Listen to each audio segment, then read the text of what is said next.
In our last episode, we completed every task for John Bishop, leader of the Bishop crime family in New Reno. At the end of that task, we either took care of a man named Weston inside NCR, or we took care of Bishop himself. But along the way, we made a startling discovery. We learned that the raiders who have been harassing Vault City are actually hired mercenaries, hired by none other than John Bishop to pressure Vault City into reaching out to the NCR for help, making it easier for the NCR to annex them. And with all of this incriminating information, we found a map to the raiders' hideout. We now know where they are. Before we move on to work with the fourth and final crime family in New Reno, we've got to head back to Vault City to let them know what we've learned.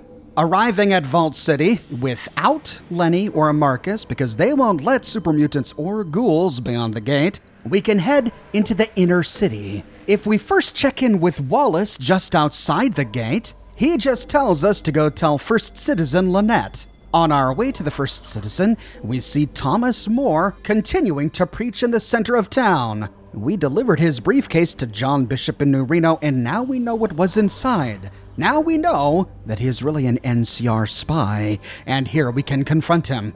"Hello again, fellow pilgrim," he says. "Did you deliver the information as I asked?" He has the same response to all three of the top options. So we can say, "Let's cut the crap, Tomcat. I know everything about you and your friends down in NCR." And he says, "The NCR is trying to bring honor and government to all of California, and Vault City has the power to make it happen. Think of the good we could do with access to Vault City's technology." But it's Vault City's technology, we can say. Others have no right to it. But Moore doesn't buy it. All men have the right to the fruits of the old world, he says. Technology is to be shared, not hoarded. Now, at this point, we can threaten him, in which case he and all of Vault City turn hostile. Or we can say, yeah, cut the holier-than-thou crap. Hand over some cash, or I'm turning you in. Now, I tried this conversation with the character with high barter, high speech, high charisma. No matter what I tried, I never found an option to succeed. In every case, he responds by saying, "Ignorant heathen! You have ears, but you do not listen. You have eyes, but you are blind. Get from my sight, filthy swine!" At this point, we can again threaten him with violence or say, "Calm down, I'm leaving." After upsetting Thomas More, we can try to make amends. If we talk to him again, he says, "I have nothing to say to one of such foul disposition. Leave." But the Chosen One can say, "I've seen the error of my ways. I've come to repent and hear the word." And he says, "One must beware serpents that echo the words of truth, yet shelter falsehoods within their hearts." "Amen, brother," the Chosen One can say. And Moore says, "It pleases me to hear that my words have taken seed in your heart. Perhaps our paths will cross again." "Perhaps so," the Chosen One can say. "Keep the faith, brother." With that, we can talk with Thomas More again, but we simply find all of the same dialogue options we found earlier. Just north of Thomas More, we find the Correction Center. We can head inside to talk with Stark. Remember, all the way back in my episode on Vault City, he sent us on a mission to plot a journey to NCR. Well, now that we've been to NCR thanks to John Bishop, we've completed that task. Heading to Stark, we can say, "I plotted that route to NCR for you." "All right then," says Stark. "Download the information into my Pip-Boy, and I'll log it into the patrol computers." With that, we gain 750 experience. "This intelligence looks good," he says. "Well done. Here's payment for your services, $500. Plus, you might find this useful." "What is it?" we can say. And he says, "It's a Vault-Tec motion sensor. We were going to strip it for parts since it's too old for our Pip-Boys, but it looks like it's compatible with your model." "How does it work?" we can ask. And he says, "Keep it in your hand, and it IDs hostiles in your immediate area when you use it. Or you can call up the Pip-Boy auto map as normal, then just click the scanner button, and they're lit up like a neon sign." What he doesn't tell us is that by equipping this motion sensor in our active item slot, we gain a 20% bonus to the Outdoorsman skill when traveling on the world map, which can come in really handy when we want to avoid random encounters. Now, if we try to tell Stark that we've already found the raider base, he says, "You did? Where is it?" And we can say, "Down south, in a series of caves in the mountains. Here, let me point it out." But he just says, "Go tell the first citizen at once. She'll want to know about this immediately." So it looks like even their chief of security isn't going to take action against these raiders. Well, perhaps he's just too busy. Heading north, we can move into the Central Council building and have a chat with First Citizen Lynette. Yes? What is it? I have some information on those raiders who've been attacking the city. What is it? Now, at this point, we need to be careful not to say anything to upset her. In fact, we should have been careful when talking with her from the very beginning. Any dialogue option we give her that causes her frustration or anger reduces invisible reputation points specifically with her, which locks us out of opportunities later in the game. To maximize our opportunities with her, we have to lavish her with respect. That means, in this case, giving her the information for free instead of asking for a price. So we'll say, "I found their base. They're holed up in a series of caves in the foothills to the south." You have? Excellent. For the city guards are already stretched thin. What about you? Could you in the attacks? I'll pay you. I'll see what I can do. Oh, great. Looks like we have to fight Vault City's battles for them. While we're here, we can rat out Thomas More. Hey, First Citizen. I ran into this citizen downtown, Thomas More. Who is he? More? He's a troublemaker. That's what he is. You're right. He's got outside interests. What do you mean? Moore's actually working for the New California Republic. A spy for NCR? That would explain a great many things. Thank you, citizen. I will deal with this immediately. Then if we leave the council and move south, we discover that Moore is missing from the town square.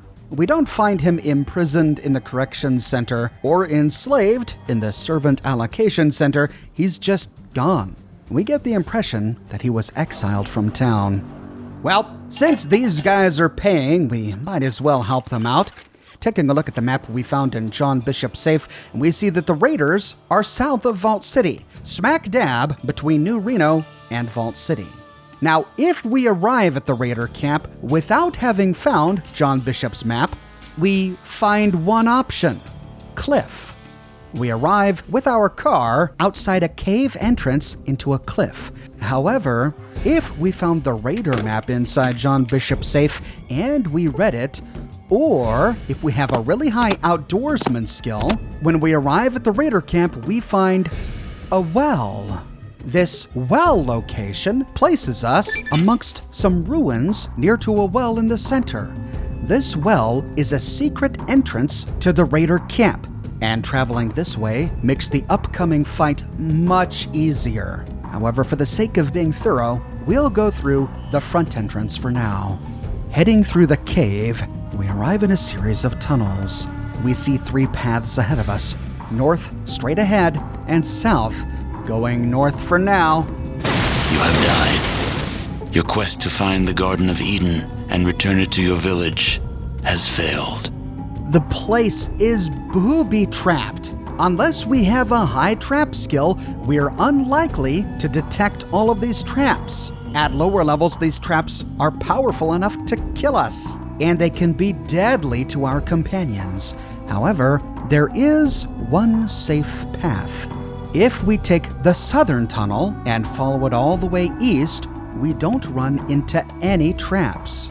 That is, until the tunnel moves north.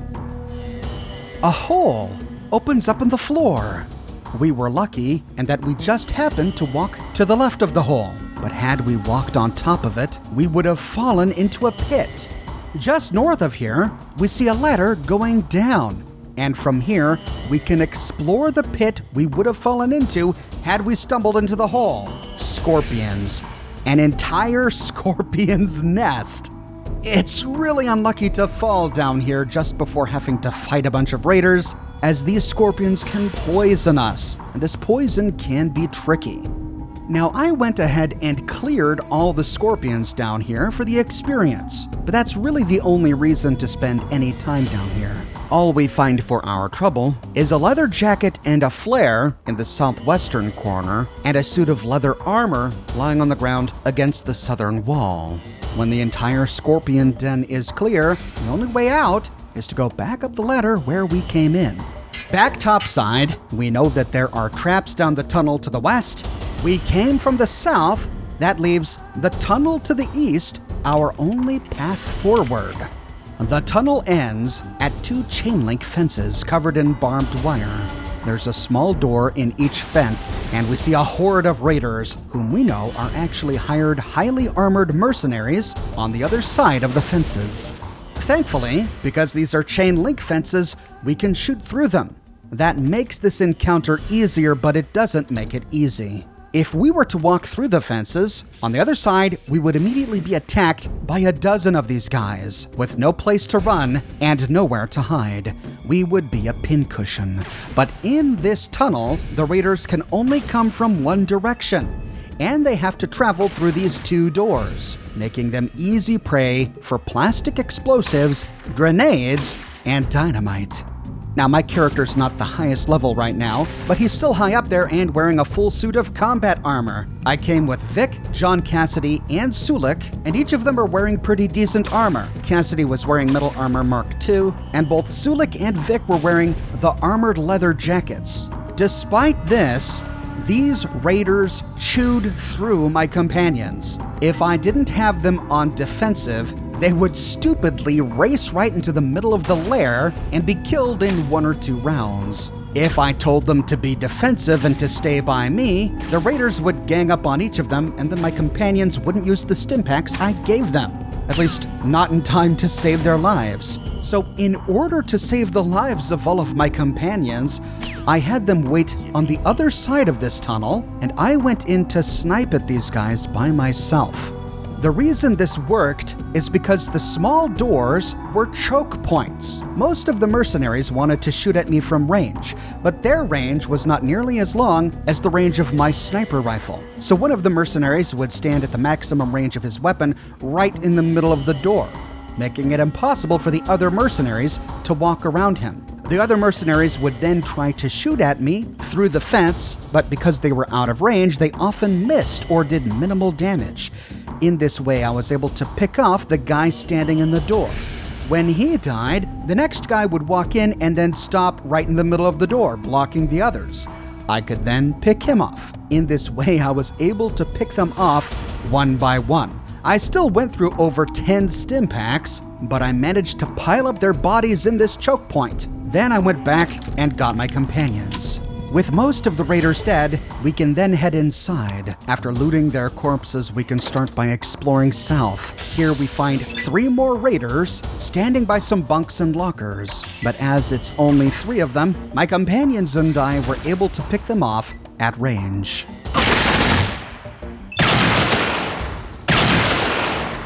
With these 3 raiders dead, we can explore this little nook. We see a bunch of bunk beds to the left. At the foot of one of them is a locked footlocker. Inside, we find some Jet, Jimmy hats, and money.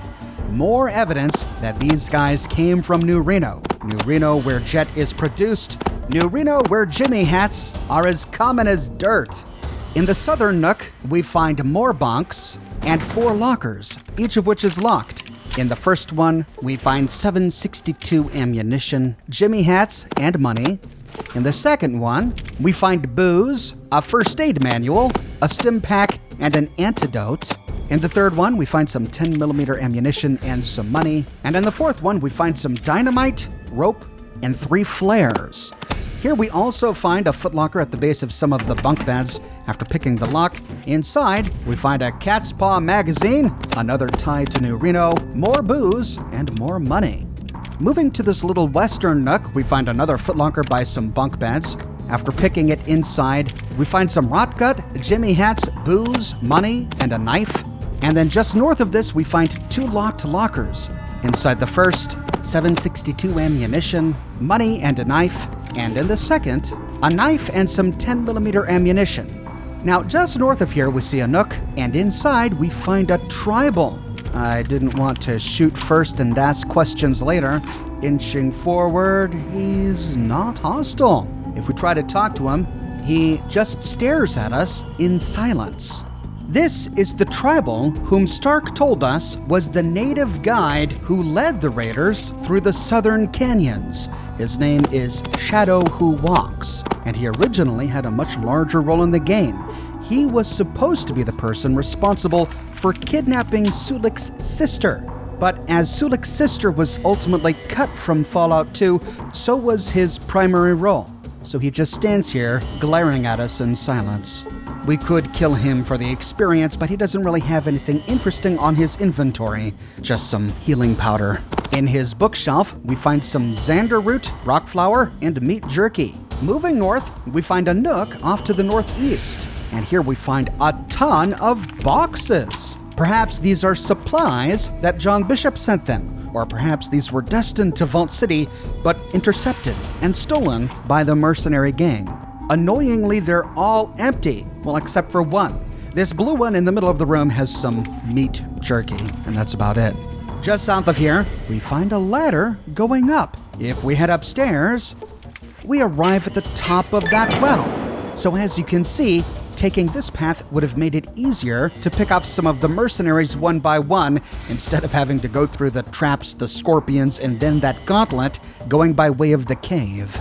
Once going topside, we get a message telling us that we've broken the raiders' strength. They will no longer be able to raid the region, and we gained 2,000 experience. But we didn't finish exploring. Heading back down below, there's an entire northwestern wing, and moving that way, we find the dead body of the Merc Captain, whom we hadn't killed yet. So it looks like if we wipe out his primary force and then head topside, he commits suicide. That's one way to get through this without having to kill every mercenary. But we want to kill him for the experience, so reloading a save before we go up the ladder, we can now move northwest instead of moving east.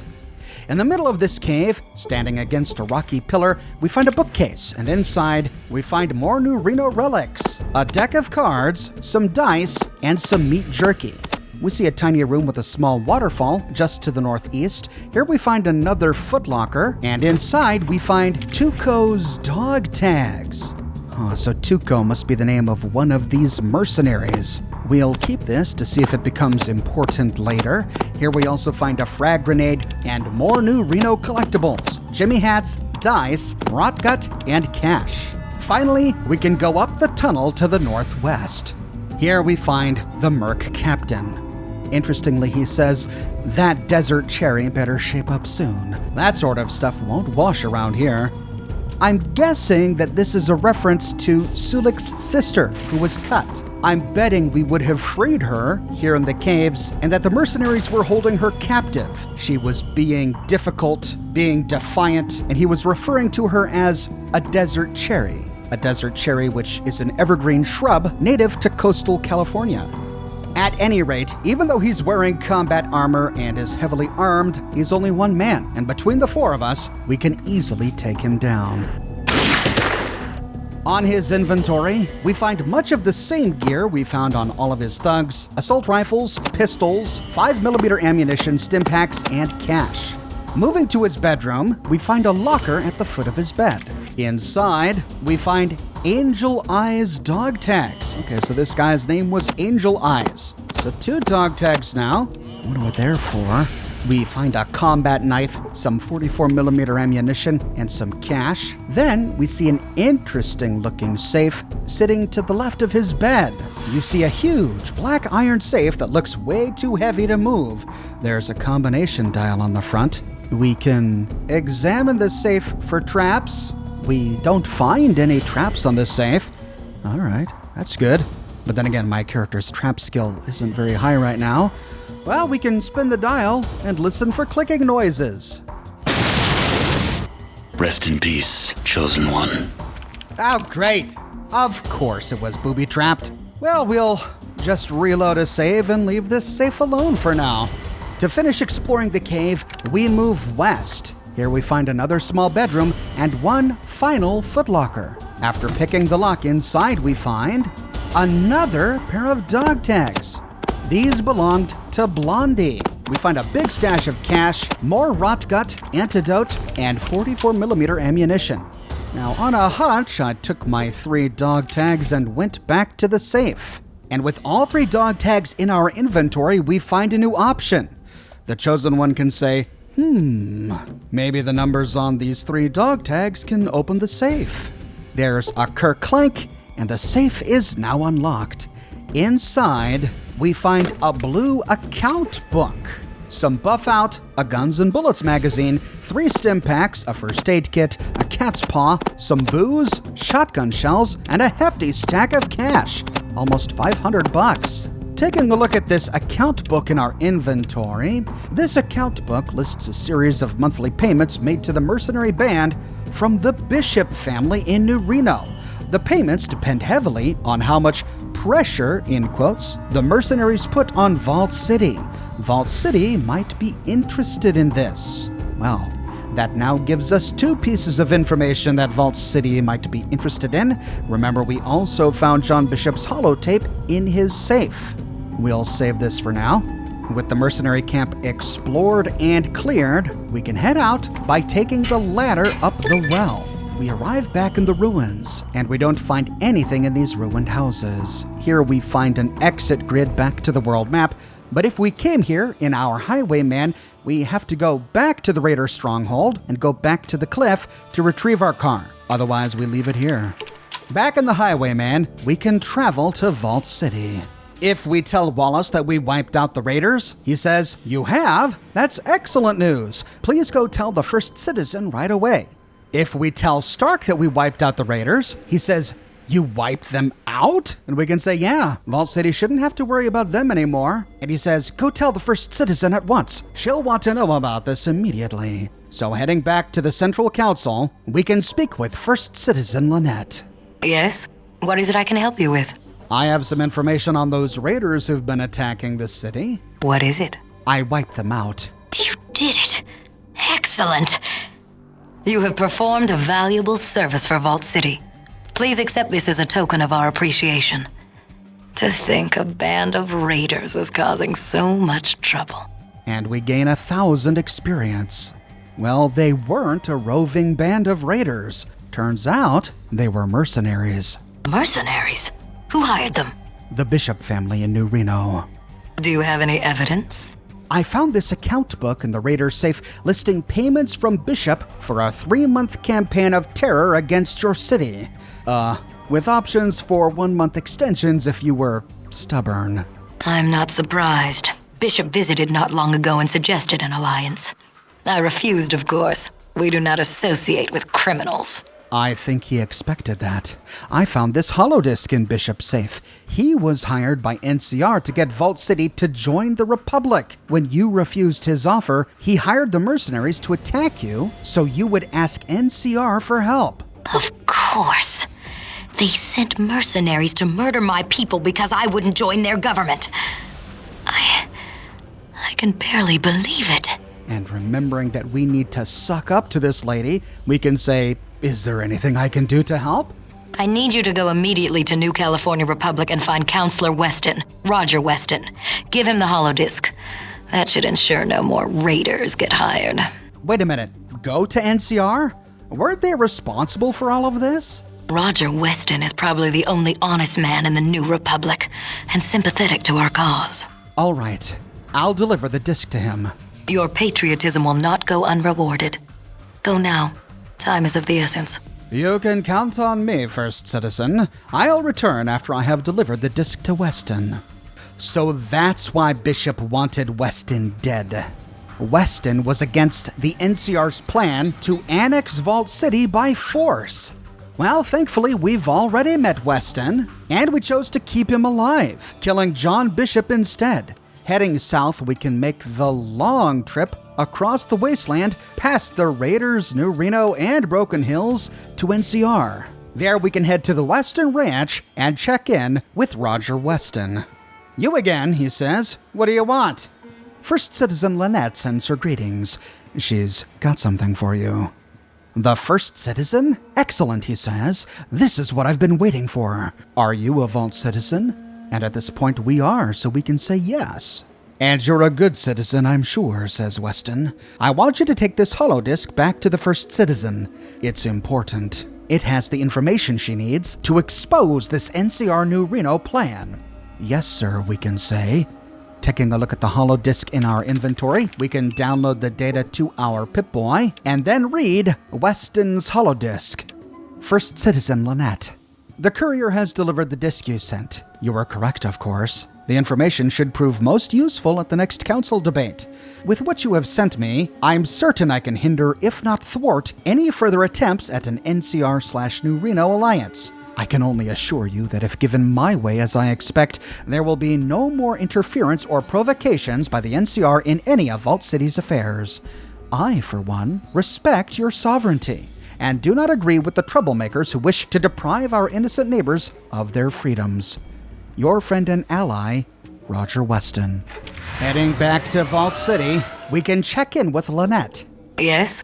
What is it I can help you with? I must speak with you on the delivery of that holodisk. Have you delivered it? Yes, I delivered the disk to Counselor Weston. Thank you. You have done a great service. Did Weston send back correspondence? Yes, I'm starting to feel like the postman here. He wanted me to give you this disk. Excellent. Let me scan this. We hand her the disk. We will not have problems with NCR for a very long time. If we simply completed the quest without impressing her, she says this. Now, regarding payment, report to Randall, the Chief Amenities Officer. Tell him I sent you and he will present you with your reward. Thank you again. But if, and only if, we have charisma of 8 or more, speech of 75% or more, and if we were respectful towards her, if not fawning all over her with every dialogue option we had, addressing her formally every time we said goodbye, instead she says, Your service has been exemplary. So much so that it is my honor to name you Captain of the Guard. Congratulations, Captain. You deserve it. Thank you, First Citizen. In addition, report to Randall, the Chief Amenities Officer. Tell him I sent you and receive your reward. We are in your debt, Captain. Our reward is becoming Captain of the Guard. We'll go over exactly what that means in just a moment. But for now, we need to head to the Amenities Officer to get our reward. Heading into the Amenities Office, we can speak with Randall. The First Citizen sent me here to claim my reward, we can say. Yeah, says Randall. The First Citizen said you'd be stopping by. Well, let me tell you, friend, you got a beauty waiting for you.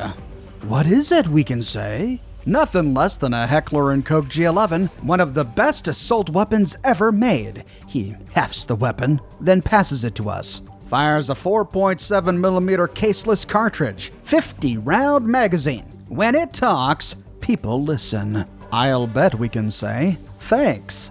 No problem, he says. Plus, here, have a couple of frag grenades on me. Consider it my thanks for wiping out those raiders.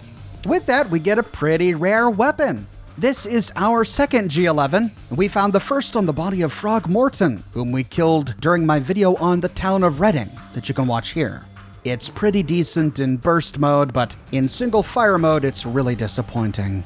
Now, what are the benefits of being the Captain of the Guard? Well, as Captain of the Guard, we can tie up some loose ends. Heading north from here, we can go to the Corrections Center to speak with Stark. You know, the guy whose job we just did. And he's suddenly very respectful. Hello, Captain, he says. Did you want something? You got some kind of problem, Sergeant, we can say?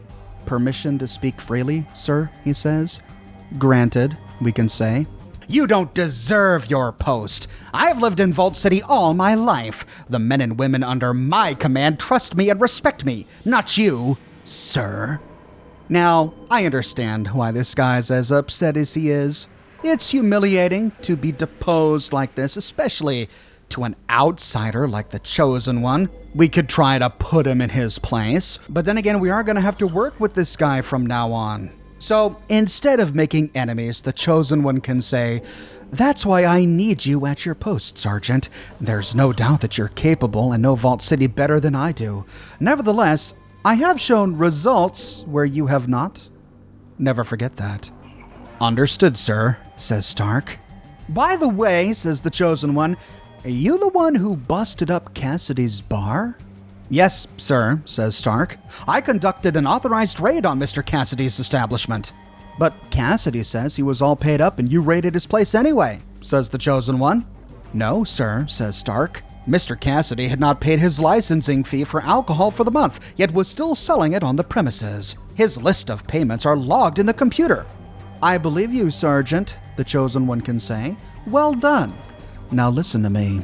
I want you to pardon Mr. Cassidy, wipe his record clean, and pay him restitution for the damages you caused to his establishment. Yes, sir, says Stark. Now, Sergeant. Here you are, sir, says Stark. With that, we pulled rank on Stark to help out our friend Cassidy. We earned 500 experience and $500. Disappointingly, after going through all this trouble for good old Cassidy, he doesn't remark on it. There are no new dialogue options when talking with him. If we take him down to his former bar, it's still out of business. No patrons inside. He doesn't say anything about it. So, it's just a way to help our buddy out, get a small amount of cash and a small amount of experience. Another benefit to being captain of the guard is, as captain, we can bring super mutants and ghouls into Vault City, a deed that otherwise would turn everyone in town hostile. This time when approaching the gate with either Marcus or Lenny or both in our party, instead of stopping us and turning us back, the guards say, "Sir, yes, sir!" And as captain of the guard, we can go into Vault 8 and get free medical care from Doc Troy, which saves us a lot of time and stim packs, though later in the game the travel all the way to Vault City might not make it worthwhile. Doc Troy will also heal for free every member of our party, even Lenny and Marcus. And he has a special interaction if we bring Marcus to get healed. Now this interaction will only work if we're captain of the guard and if Marcus is injured.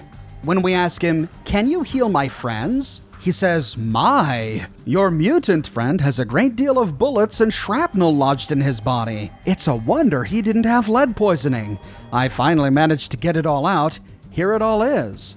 Then, if we inspect our inventory, we find 20 rounds of 7.62mm ammunition, 50 rounds of 5mm jacketed hollow point ammunition, 20 rounds of 9mm balls, 24 rounds of 10mm jacketed hollow point ammunition, 10 rounds of 45 caliber ammunition, and 40 rounds of 44 Magnum full metal jacket ammunition. How these bullets can still be fired after having already been fired and lodged into the body of a super mutant, I don't know, but I'm not going to question it. It's free ammunition. I'll take it. Now we need to head back to New Reno to meet the final crime boss of the city. But along the way... Once again my spirit touches you from the void. Chosen. Our crops fail, our reserves are meager. Return to us with the gag.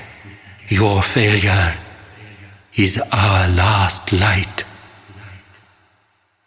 Oh, Hakunen, I almost forgot. We've been preoccupied with solving all of New Reno's problems. We almost forgot all about the Gek. We need to make this quick so we can continue our search for the Gek. Let's see, where were we? Something about Vault 15 maybe having the coordinates for Vault 13. NCR might have more information. Well, let's finish up with New Reno, then head to NCR to see if we can pick up the trail. But we'll continue with that task in my next episode. I publish many Fallout videos each and every week on my channel, so if you don't want to miss the next episode, be sure to subscribe and to click that bell notification button. If you have and you still feel like you're missing out on YouTube notifications, consider following me on Twitter at Oxhorn. I update Twitter manually with every new piece of content that I publish. I've got a brand new shirt in the shop. Lion's Pride. The Brotherhood does its best, but sometimes they need a little something special.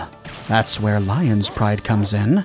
This brand new design comes on shirts in a variety of men's, women's, and children's sizes, and in a wide array of colors. You can find it on other products as well, like smartphone cases, stickers, prints, mugs, posters, etc. So if interested, you can find a link to my shop in the description below, or you can click here. If you like what I do and you want to support me in a more personal way, consider becoming a patron on Patreon or a member here on YouTube. But more than anything, I'm just so glad you're here watching this video with me today.